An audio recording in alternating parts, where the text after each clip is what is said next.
Bahan-bahan yang digunakan adalah benih kacang hijau, benih jagung, hand sprayer, wadah, media tanah, dan air.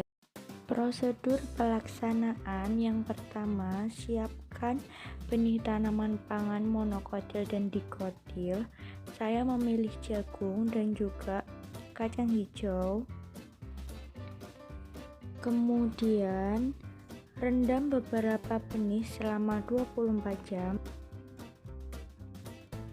Setelah 24 jam, kecambahkan benih ke dalam media tanah serta semprot dengan menggunakan hand sprayer.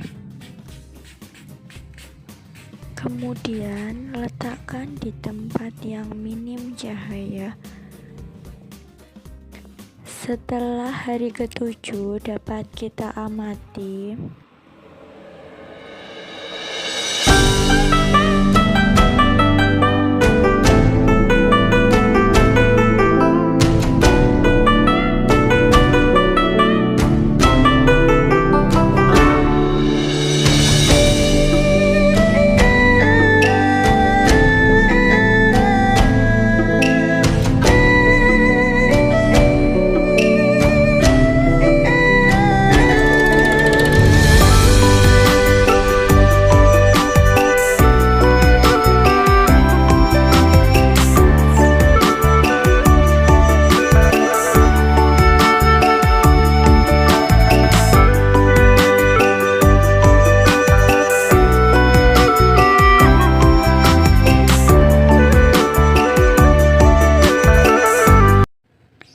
Secara struktural, biji jagung yang telah matang terdiri atas 8 bagian, yaitu kulit biji, endosperm, kotiledon, embrio, epikotil, plumula, radikel, dan titik pelekat pada tongkol. Kulit biji merupakan lapisan pembungkus biji. Lapisan tersebut membentuk membran yang secara morfologi adalah bagian endosperm. Endosperm merupakan bagian terbesar dari biji jagung, sedangkan plumula adalah calon daun, epikotil adalah batang penghubung, radikel adalah calon akar. Dari pengamatan bagian benih jagung, yang paling jelas yaitu kulit biji, endosperm, dan embrio. Dapat diamati bahwa bagian kulit jagung terlihat menebal. Biji jagung tergolong monokotil atau berkeping satu. Secara struktural, biji kacang hijau yang telah matang terdiri atas epikotil, kotiledon, hipokotil, plumula, radikel, dan kulit biji. Biji kacang hijau berbentuk agak membulat dan berwarna hijau kecoklatan. Warna dan daging biji berwarna putih kekuningan atau krem. Embrio pada biji kacang hijau melekat pada kotiledon. Epikotil akan tumbuh menjadi batang dan daun, serta hipokotil akan tumbuh menjadi akar atau radikel. Pada bagian ujung epikotil terdapat plumula atau calon daun, sedangkan pada bagian pangkal terdapat radikula atau calon akar. Biji kacang hijau tergolong tanaman dikotil karena berkeping 2. Pengamatan dilakukan pada benih jagung dan benih kacang hijau, di mana pada masing-masing benih tersebut akan mewakili biji monokotil dan biji dikotil. Penanaman dilakukan pada wadah dengan media tanah.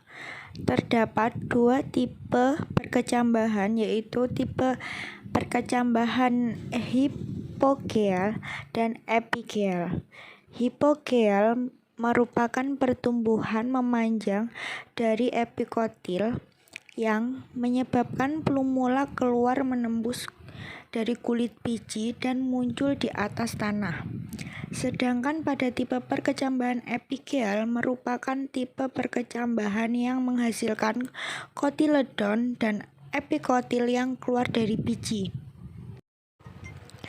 Pada tanaman jagung menunjukkan tipe perkecambahan hipogel karena kotiledon tetap berada di dalam tanah pada saat berkecambah. Panjang bibit jagung adalah 35 cm dengan lebar 0,5 cm. Pada saat proses perkecambahan benih jagung ini mengalami etiolasi. Etiolasi merupakan pertumbuhan tidak normal di mana tanaman tumbuh di tempat gelap atau kurang penyinaran. Ciri-ciri tanaman tumbuh etiolasi adalah batang terlihat kurus. Apabila etiolasi, maka akan terganggu proses fotosintesisnya. Tanaman yang etiolasi tidak dapat berfotosintesis dengan sempurna. Sedangkan pada tanaman kacang hijau menunjukkan tipe perkecambahan epigel, di mana kotiledon terlihat naik ke atas permukaan tanah. Tanaman kacang hijau memiliki tinggi 15 cm dan lebar 0,2 cm.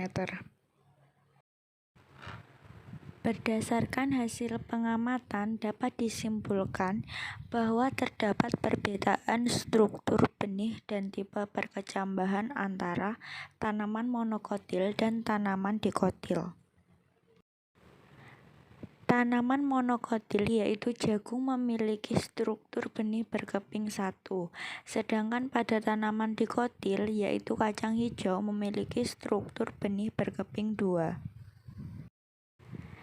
Tipe perkecambahan tanaman monokotil adalah hipogel, di mana saat perkecambahan kotiledon berada di bawah, sedangkan tanaman dikotil adalah epigel, di mana saat perkecambahan kotiledon naik ke atas permukaan. Berdasarkan pengamatan, diperoleh gambar bahwa perkecambahan jagung dan kacang hijau sama-sama mengalami etiolasi atau pertumbuhan tidak normal, di mana tanaman tumbuh berada di tempat yang kekurangan cahaya.